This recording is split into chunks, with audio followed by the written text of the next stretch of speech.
Thank you everybody for joining this morning.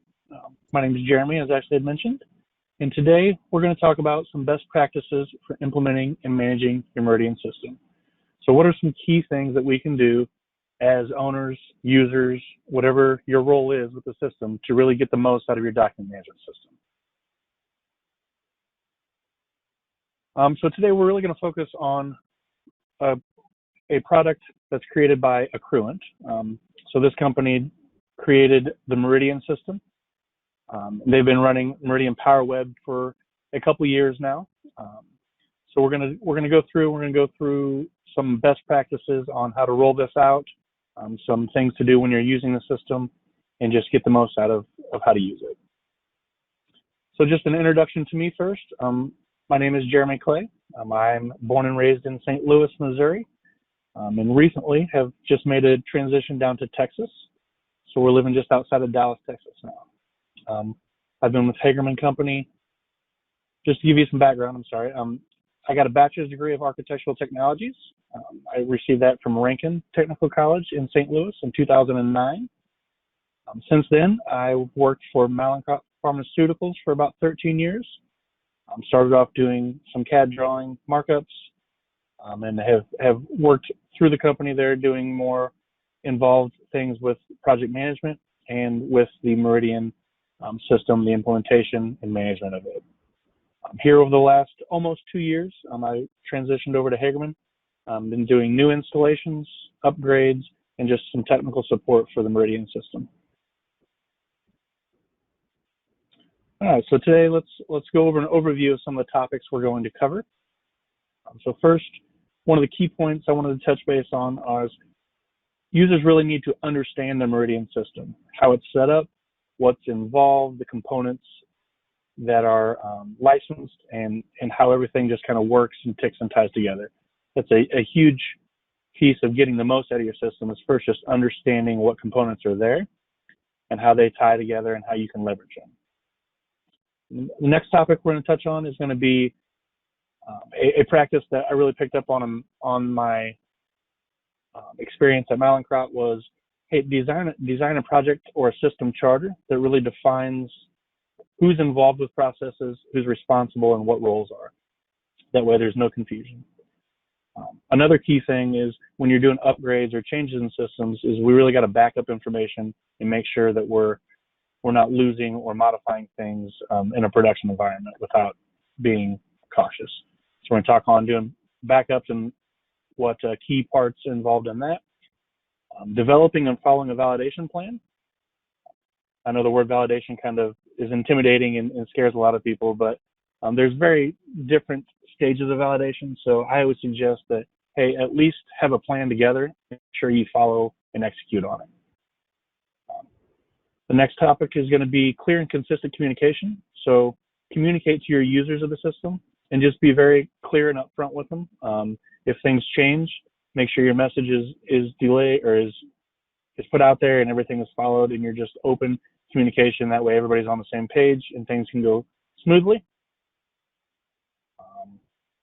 The final topic to talk about would be avoid customization and promote standardization. So we'll get into that later in the topic. And then last, we're going to just do some very minor tips and tricks with using the system and implementing them. So, all right. So the first one we want to talk about, like I said, is understand your Meridian system. So completely understand your products and how they're used at your company. It may be different than it's used at other places you've been, but really understand what's involved and how it's used to get the best results from your system. So at your company, some things to look over and really focus on is, understanding your Meridian system, not Meridian in general, but the way that it's set up here. Understanding the environment at your company, how many servers, what servers are involved, what licenses, things like that. Understand your vault configuration. So Meridian, one of the biggest components with Meridian is it's very customizable and you can make it function in several different ways. So really understanding how your vault is set up, the configuration, what workflows, what document types, what metadata, what restrictions you have in your vaults, the permissions inside the vaults. All these are things that are stored in your vault configuration that would be very beneficial for administrators of the system to understand and completely know. So I touched on document types there just a little bit, but understanding what type of documents you're storing in a vault, what document types are associated to them. Document types control things like metadata that's associated to a document. It controls things like the workflow that a document goes through. They can also have unique permissions based off the document type. So really understanding what's available and how they're used in your vault can be a key component to really leveraging and getting the most out of your Meridian system. Document workflows. So do you have an approval process in place? If you do, what steps are involved? If you don't, just at least understanding the check-in, check-out process and revision control. So understanding all that is definitely a key component. So some questions to ask yourself about your Meridian system. Like I mentioned before, what modules are used? Are you using the Power User, which was the kind of deprecated desktop install that's very heavy on processes and slow? We're using the newer Power Web, which is where Accruent is suggesting most people start to transition to. So it's a web-based application with very little installation on the user side. Everything runs up in your browser settings, so everything just seems to communicate quicker, and that's really where the focus of the Meridian products has been going in the last 2 or 3 releases. Are you using something called Publisher? So the Publisher is an option that Meridian offers to generate PDFs of documents stored in a vault. So this runs on a server and creates PDF copies and attaches metadata to them so that you can also locate and find these documents. Are you using an Explorer server? So Explorer is a read-only copy of your Meridian system where users can access via the web, and they can locate in read-only modes and view, print, email links, do things like that they need to without actually having to access the Meridian vault. So licensing there is, you get some big benefits if you do have an Explorer repository for read-only viewing licenses are quite a bit cheaper than an actual Power Web license. And then are you using anything like the maintenance module? So Meridian has the ability to connect to maintenance programs such as Maximo or SAP. Asset information stored in those is pushed into Meridian and you can link documents to them. So if you're using that, that's another thing that would be, you can leverage if you understand how it works properly. Some other components I didn't list here would be like Project Portal. Are you using the portal to communicate with outside vendors? Advanced Project Workflow. Are you allowing for multiple project copies to be worked on simultaneously? The FDA module, are you using e-signatures so that you can push documents through an actual workflow inside Meridian, get signatures, and release the master so that everything is captured and documented within the Meridian system. Some other questions to ask, how many licenses are owned and what's your license structure? So the benefit of this is a lot of money is tied up in your licensing. So understanding whether you are maximizing that license structure or are you underutilizing, and can you shift some things around to maybe either reduce your cost or get more users on using the system. And then the last component on this one was what software are being used with Meridian system. Are you integrating AutoCAD? If you are, what versions? So that has a lot to do with the integration of metadata between Meridian and AutoCAD. If you upgrade your AutoCAD, you could actually break the link of Meridian if you don't upgrade Meridian. And understanding that is a big thing. Are you using Maximo or SAP, like I mentioned, tied into your maintenance modules?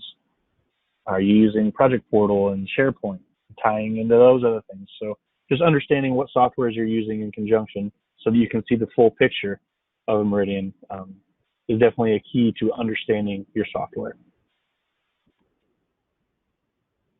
So the next topic we're going to cover would be project system charters.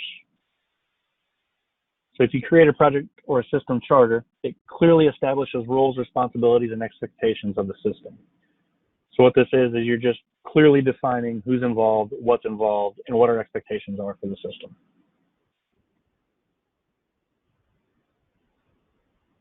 So some items to cover in a charter. So an example of a charter, it's usually a 1 or 2 page document that just lays out some key components, like I said, and this just really eliminates any confusion so that if IT is responsible for the system, then they know it. If engineering is responsible for owning the system and upgrading it, they know it. There's no back and forth. There's no confusion. So one of the first things to document in your system charter here would be, what's the purpose of the Meridian system? Is it just a document storage thing? Is it a GXP system that needs to be validated and tied into? That should be clearly identified in your Meridian charter. Who owns the Meridian system management? So like I said, when you do upgrades, who's responsible for that? Is it IT's job to pay for this and to execute the project? Does engineering own the system? Is it their job to write a project to get this upgraded and functioning properly? And then who's managing the system within it? Who's doing roles and permissions? Who's doing new customizations or new processes that you look into?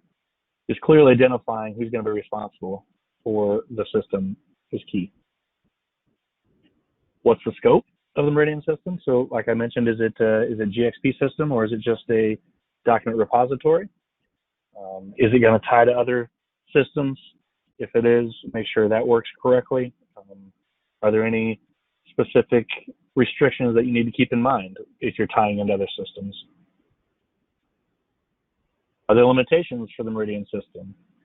So do you want to keep certain document types outside of Meridian, or documents that are specifically only stored in the Meridian system? Things like process documents maybe, or things that have certain security around them. These could all be defined in the Meridian charter as to things it can or cannot do, or is intended to be used for. Are there system improvements that are going to be considered? So as I mentioned, if you think your team could benefit from implementing some of these additional components that we discussed earlier, such as Project Portal, Advanced Project Workflow, Publisher, that could be listed in your charter as, hey, we don't currently have this, but we see a benefit from this, and we're going to explore the option. That way everybody knows it's on the table, and then you can start to weigh the risk versus reward. And then plan for moving forward for upgrades and improvements. Just who's going to own it, again, and who's responsible for really driving that to make sure it gets done. So those are the key points here for doing a system charter. So next we're going to talk about performing backups and how critical that is. So be sure you create backups for items prior to performing any changes. Once things are changed, they can't be undone unless you have to go back and do full network restores and things, and it can be a change. So Meridian has the ability to do some backup information before you do changes. So it's just a very good practice to do changes and back up before you do. So some key things to talk about here, always back up items before any changes are applied. Even if they're minor changes, I know it's easy, even with myself sometimes, to say, oh, well, we just have to check this pick box, or we just have to change this one setting. But that one setting could have an impact on several other things. So before anything is changed, you need to make sure that you have a backup and that it's stored somewhere offline, that if something does go wrong, you can always go back and pull from that latest backup that you had, so you're not losing information. So just some bullets on document backup: copy the original files and move them to a secure location prior to any changes. Vault backups. There's two ways you can do it in Meridian. You can use the administrator tool to perform a vault backup, and if you do that, you want to make sure you choose to include the MET file. The MET file is what contains all your configurable workflows and scripting in the vault. You can also use the export from the configuration tool, which will also generate the MET file, and you can store it somewhere that's secure. And also server backups. So typically, your local IT will have some sort of backup that's done either on a daily, weekly, some kind of intervals. If you're making major changes, I would suggest, just get a hold of your local IT and they can make a snapshot. So what that does is that just captures everything on the server at a specific time before anything's a change. That way you have a fallback if anything were to go bad. And then just a note there that typically your company will have a DRP or a disaster recovery plan. You can look at that just to refer to when backups are being done by your local IT. And if that's good enough, then maybe you don't have to worry about it. But always good to be aware of what the company's plan or of attack is with that. So also just a note there at the bottom that it says that it is recommended all changes be tested or verified in a dev environment before moving into production. So if you have the ability, if you have a dev system, highly recommend using it to test changes before you just change things in production. All right, so the next topic was going to be follow a validation plan. So establish a process for validating a successful migration or implementation and stick to it. So I know the word validation, like I said, can be intimidating at times because not everybody, but there's a perception that it requires lots more work, documentation, and just can be difficult to deal with. But really, there's different levels of validation. So some questions to ask yourself about validation. Who is responsible for validating this information? Is it being driven by quality or by the validation group, or is this just something that engineering wants to validate to be sure that they got all the information correctly? Is it being driven by a process, or is it being driven by viewers? So clearly identify who you're trying to validate for. What is going to be validated? Are you going to validate your database information, which would be your metadata associated with documents inside Meridian, meaning SQL backend, Hypertree backend, Oracle backend, items like that? Are you just worried about file content? So you just want to verify that file sizes are the same, maybe from point A to point B? Or are you worried about the number of documents inside your vault? Those are just some examples of things that would be validated. And then once you determine what's going to be validated, how are you going to validate it? Are you okay with screenshots? Just a screenshot before and after saying, hey, the file counts are the same, or the document size was the same, or whatever you determine needs to be validated. Do you need to do actual file counts of contents within a vault? So if you're upgrading a system, you can verify, hey, we searched for everything in the vault and there was 1,000 documents. Once we upgraded, we searched for everything in the vault, there's 1,000 documents. That could be considered your validation. Do you want to do a Meridian report? So maybe on those 1,000 documents, you generate the Meridian report that shows the metadata associated with them. That's also another form of validation that can be done. Or do you just want snapshots before and after and compare the reports using Excel formulas to make sure that everything is exactly in line one for one? Different options. Some things are appropriate for different companies. But I do highly recommend doing some sort of validation, whether it's a screenshot before and after, or if you want to go through the task of comparing and making sure everything is one for one, that can also be done. It just takes more time. So the next topic to cover would be clear and consistent communications. So I bring this up because being a user, sometimes I felt like there wasn't clear and and consistent communication.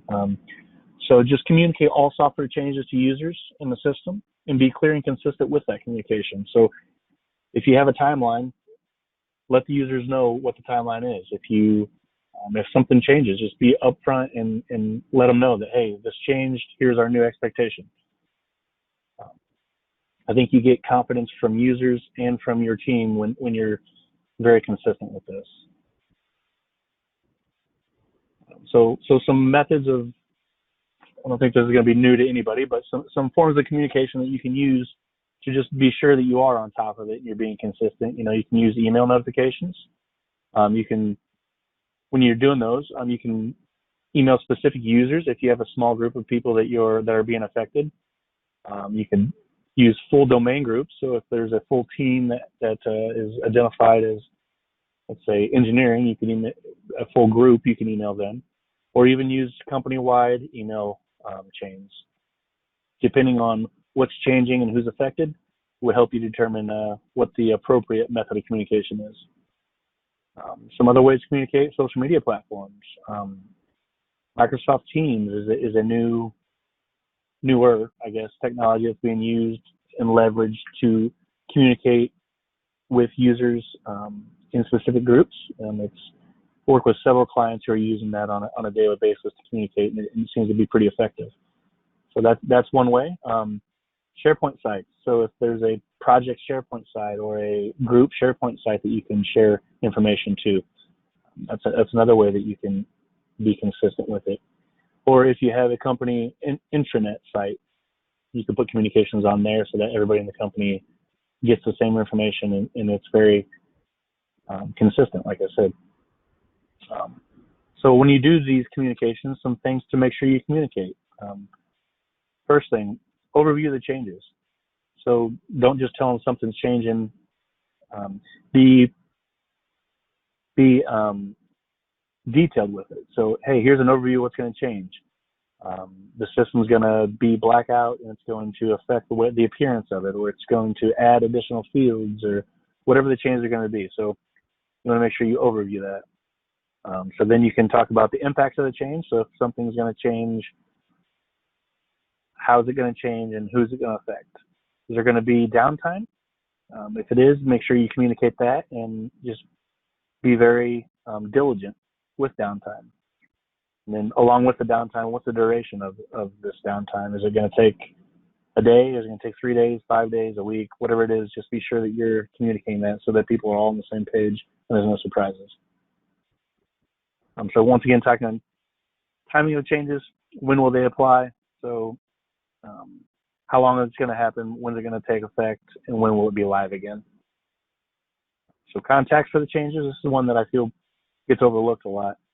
When things change, a lot of times something breaks. Who can be contacted if something does break? Who's the key contact to get back a hold of? I think that's important in the communication. And then expectations for the users. Are there anything that the user needs to do on their end? If they need to upgrade, download something, or update a profile, or change some settings in their software, or even adjust something on their computer, make sure you lay that out for them so that they know and they can get it done on their end.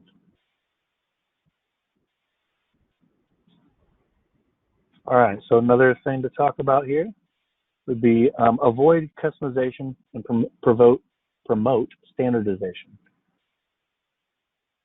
So avoiding making any software functionality in a unique manner and create standard operations for the software. So I talk about this a lot, but avoid software customization. Everybody wants a software to operate exactly how they want it to. Remember, the software was developed to function in a specific way. So if you change that, there's a chance it could create problems, and you're going to have to change that moving forward. So first, let's just talk about what is customization. It's any change in configuration of a product using any custom component to alter the standard functions of the software. So this could be as minimal as building a unique workflow, or it could be as complex as creating custom commands that are going to do multiple steps or change items within a vault that it doesn't typically do. Why should customization be avoided? First and foremost, it's difficult to support and troubleshoot. So if something does go wrong with your system and you have a bunch of customization, it's going to be very difficult for your system admin or for the product developers to pinpoint what the issue is because you have so much unique and different modifications. The second point there is, these changes must be maintained for future upgrades. So if it takes 20 hours worth of implementation for this upgrade, well, it's going to be the same, if not more, for the next upgrade because they have to change it because the system has been upgraded and made its own changes itself. So the best idea to get customizations and things that you think would be very useful for you is to use the Meridian wish list to submit ideas, improvements to a current. So I've actually seen this quite a bit here over the last 2 years. There's been lots of items on the wish list focused on the Power Web, how it can be improved. And for the last 2 years, most of the development has been focused on the Meridian Power Web because they've seen these ideas that have been submitted by customers. So use that wish list. I don't know if anybody here has ever submitted an item to the wish list, but they do monitor it actually, and I've seen some items even listed from ourselves that have been reviewed and implemented on. All right, so promote standardization. So some key ways to promote standardization are to do things like title blocks and block attributes. If you come up with a title block that is standardized and all users can use it, then you can start to get some key benefits from the Meridian system using things like block attributes and synchronization to pull metadata or push metadata to and from a drawing document.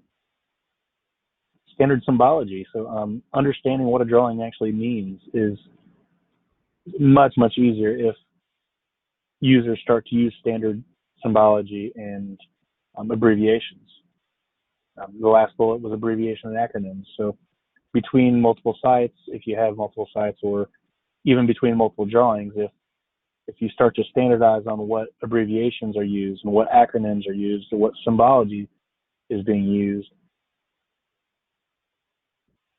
it's just easier and more functional for all the users in general to first read the information and understand it, but then second to make any adjustments or modifications that they need to appropriately. Another good way to promote standardization is to create general operating procedures or GOPs. So what a GOP is basically just a description of how a task is to be completed.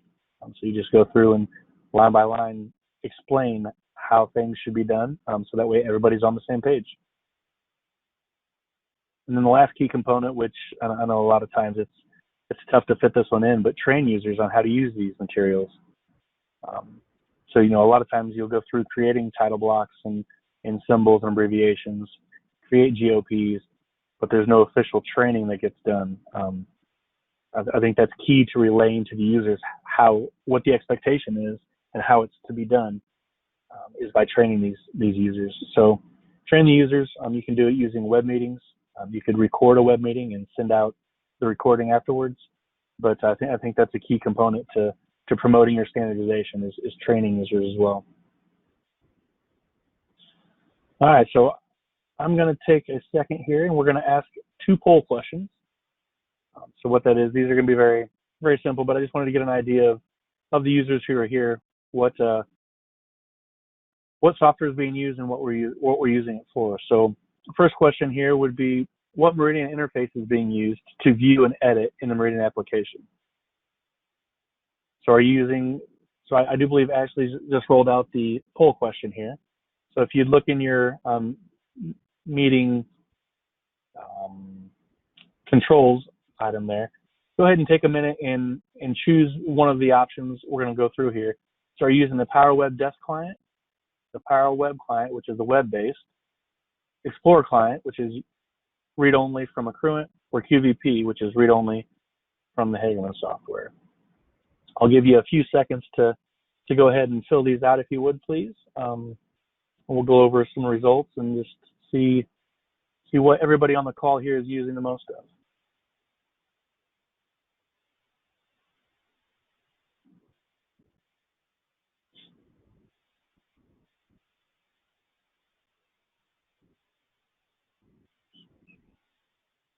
All right, just a few more seconds here. Looks like about 70% of you have voted. Okay.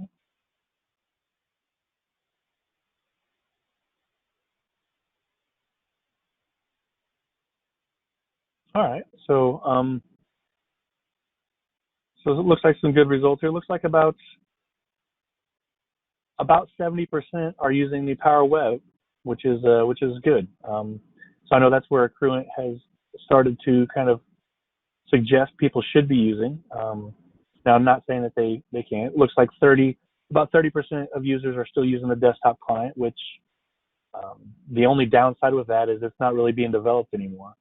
So as long as the functionality that you need is already there, there's no reason you can't continue to use that. So interesting. So thank you guys for doing that first study there. So like I said, about 70% people using the Power Web, which is the web-based client, and 30% are still using the desktop client.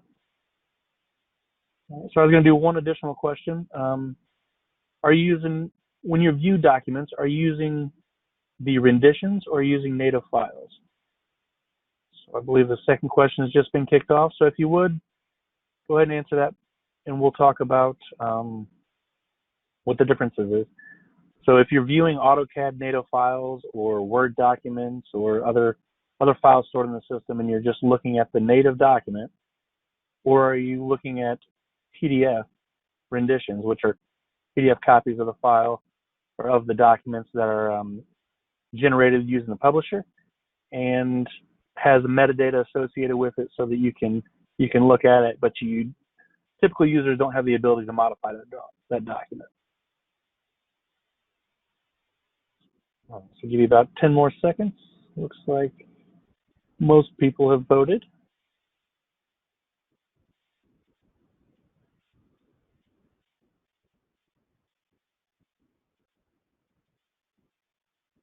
All right, so 1 minute in, it looks like about 65% of people are using PDF renditions, while the other 35 are using native files. Okay, so that's good to know. I know it's suggested, obviously, that PDF renditions be used, but if users, if you're not worried about as much revision control and people using native files, is still perfectly fine. So, okay, good. But thank you guys for that information. That really helps us kind of understand some of the clientele that we're looking at and what they're using.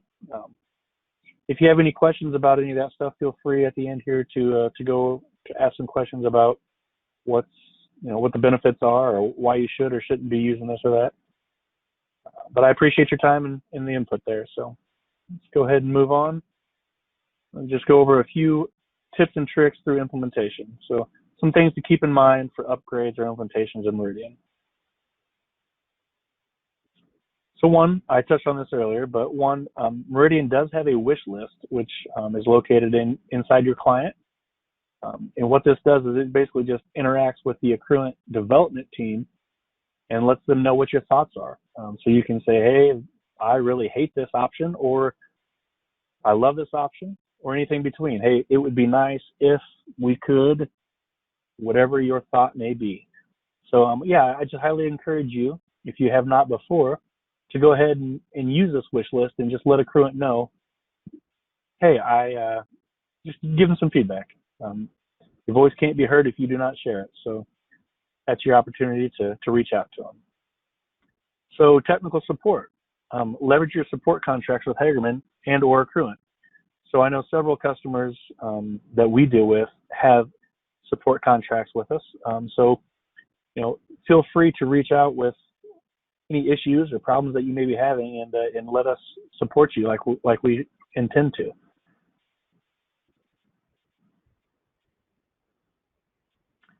User management. So just some things to think about when you're dealing with user management.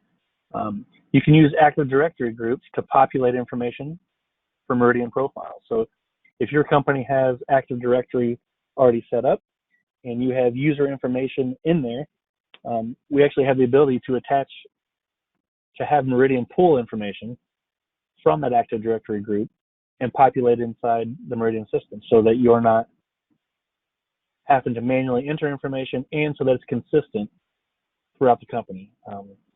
So that's definitely something I would encourage you to look into if you're not doing. And then the other option under user management would be create Meridian groups and link AD groups for permission management. So instead of having individual files assigned to a vault or assigned to a folder, the best practice really is to create Meridian groups and assign those groups permissions to the vault. And that way you're not changing the permissions of the vault, you're really just adding and taking away users from groups, and you don't have as much risk of breaking something when you go through and make those changes. SMTP email server notifications. So Meridian Explorer or Meridian Enterprise, has the ability to attach itself to an email server and then send out emails based off Meridian. So these can be leveraged for things like, hey, if there's a published job that failed, Meridian can let you know that. If there's an Explorer synchronization job that fails, Meridian can let the owner of the system know that, so that they can go troubleshoot it. If you don't leverage that, then you have to wait until a user finds the issue, and then it becomes more of a problem. This allows you to be a little more proactive. Another way you can leverage that is when documents or when workflows are assigned to somebody, an email can be sent from Meridian that lets that user know that, hey, I'm waiting on you to either look at this document or to make an action on it. So that way it can really reduce the time for workflow improvements, reviews, things like that. So another item that I would have there would be create a community of practice. So at your company, get people who are doing the same or similar jobs together and let them share and do knowledge share. I led one of these at one of my previous companies, and we got together quarterly and just spent half hour to an hour doing knowledge share and collaboration. So, hey, what did you run into this week that you had problems with? What was the corrective action of it? Is there something that we can do to reduce this moving forward, or did you learn something that you can share with the team? Just some small things like that, where you can get together with people who do similar functions and share information. So I highly encourage creating that if you don't have one already. And then the other one is leverage the available tools within Meridian. So things that are there aren't always used, but 99% of the time you could use it and improve processes. So things like electronic redlining. If you've ever had to do red lines with somebody that is handwritten, sometimes it can be hard to read, or you try to squeeze information into a small area, it gets difficult. Electronic redlining is definitely a way around that, where you can mark up the PDF and send it to a person so everything is legible and consistent there. Report generation. So if you have a list of documents and that you need, an action to go on, or you need somebody to look at, you can actually generate a report that has information associated with the drawing numbers and share that. So you're not hand typing information, doing things like that. The last one is document subscription. So if there's a set of documents that you're really concerned with or you're responsible for, you can actually create what they call a subscription to that document, and it lets you know anytime that thing is changed. So if you're the process owner for a specific building, you can subscribe to all the documents related to that building, and you will be notified anytime something changes. That way you're never really caught off surprise. You can be informed when things are changed or when things update. So that was just a nice, quick, brief summary of some ways that I think we can improve implementations and upgrades of the Meridian system. Wanted to give you guys a chance now for question and answer. So if you have any questions, feel free to enter it in the questions tab of our meeting here, and myself or Ashley will definitely get your response. So we'll take just a minute or two here, and if you have any questions, feel free to please submit them, and we'll move forward with seeing if we can get an answer for you.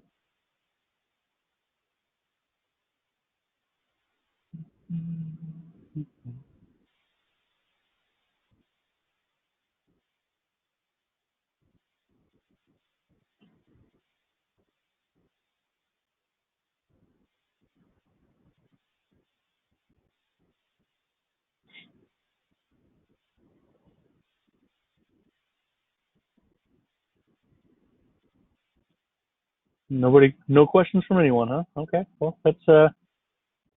I'll give you another couple seconds here. We'll allow you to go ahead and submit them if you have them. If any show up, we'll go ahead and answer them. But if not, I'll pass it back to Ashley. I appreciate everybody's time today, and I hope you have a great week.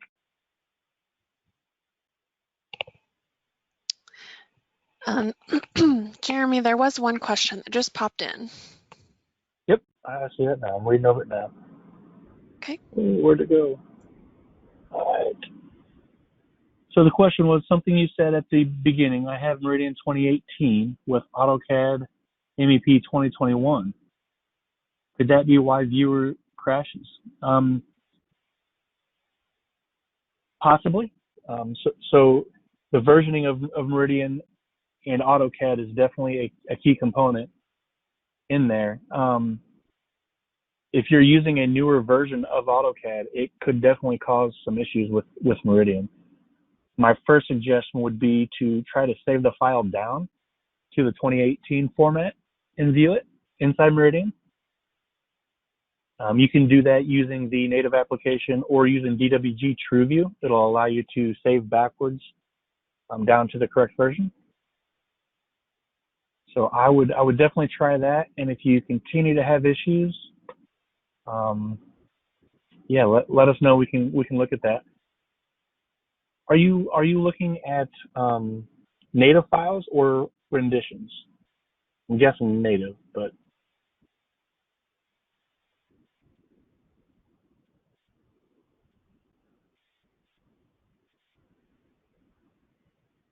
okay. So you guys do save down, okay? So off the top of my head, I'm not sure why that would be, but yeah, if you wanted to maybe send an example file, I could try in a newer version of Meridian that we have and see if the same issue occurs.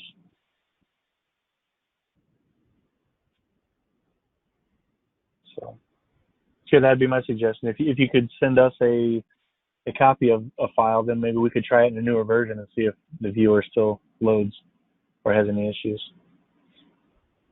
So, okay. Okay. Any other questions out there? While we're waiting, I'll just let people know that if you do think of additional questions later, you can simply reply to that confirmation or reminder email you receive from GoToWebinar, and we can get those to the right person to go get your questions answered. Once again, a survey will pop up as we close down today, and we do appreciate if you fill that out for us. And also a reminder that you will receive an email tomorrow, which will contain a link for the recording of today's presentation. And I don't see anything else in the question pane, so we will go ahead and wrap up for today. But thank you all for attending, and thank you, Jeremy, for the presentation. Have a great day, everybody. Thanks, everyone.